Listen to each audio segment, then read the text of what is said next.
Prophecy, Isaiah 29 verse 13 and fulfillment, Matthew 15 verses 7 to 9. He indicated hypocritical obedience to his word.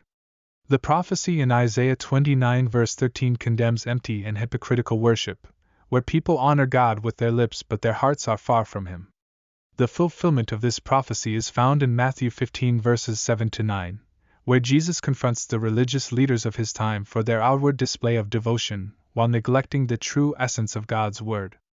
This essay explores the significance of this prophecy and its fulfillment, emphasizing the importance of genuine faith and obedience to God's Word. 1. The prophecy in Isaiah 29 verse 13 states, "And the Lord said, Because this people draw near with their mouth and honor me with their lips, while their hearts are far from me, and their fear of me is a commandment taught by men." In this prophecy, God rebukes the people of Israel for their religious practices that lack true devotion. They engage in rituals and traditions, uttering words of reverence, but their hearts are not genuinely connected to God. They merely follow the commands of men without a sincere desire to please Him. 2. The fulfillment in Matthew. In Matthew 15 verses 7 to 9, Jesus quotes the prophecy from Isaiah and addresses the Pharisees and scribes, saying, "You hypocrites! Well did Isaiah prophesy of you when he said, This people honors me with their lips, but their heart is far from me. In vain do they worship me, teaching as doctrines the commandments of men."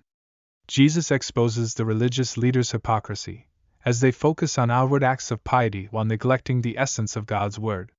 They impose human traditions and rules, presenting them as divine commands, thus diluting the true worship and relationship with God.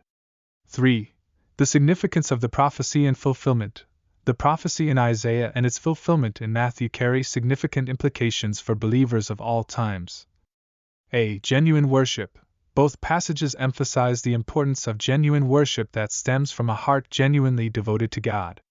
Merely reciting words or following rituals without true faith and love for God is futile. B. Heart transformation. God desires a true transformation of the heart, not just external observance. True obedience to God's Word should flow from a heart that seeks to honor and please Him. C. Priority of God's Word.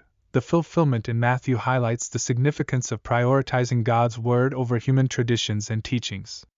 The authority of God's Word should govern our lives and worship. D. The danger of hypocrisy. Jesus' strong rebuke to the religious leaders serves as a warning against hypocrisy.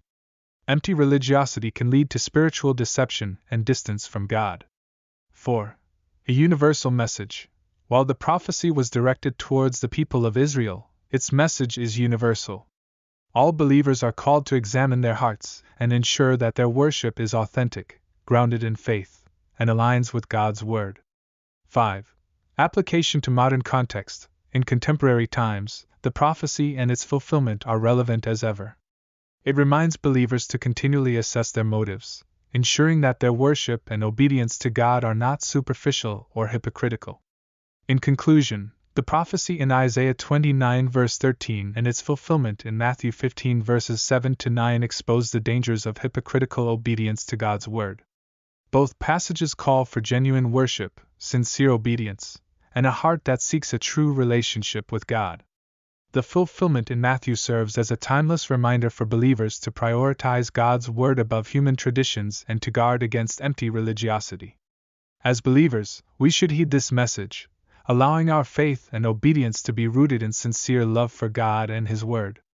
May we continually seek to honor God not only with our lips but with our whole hearts.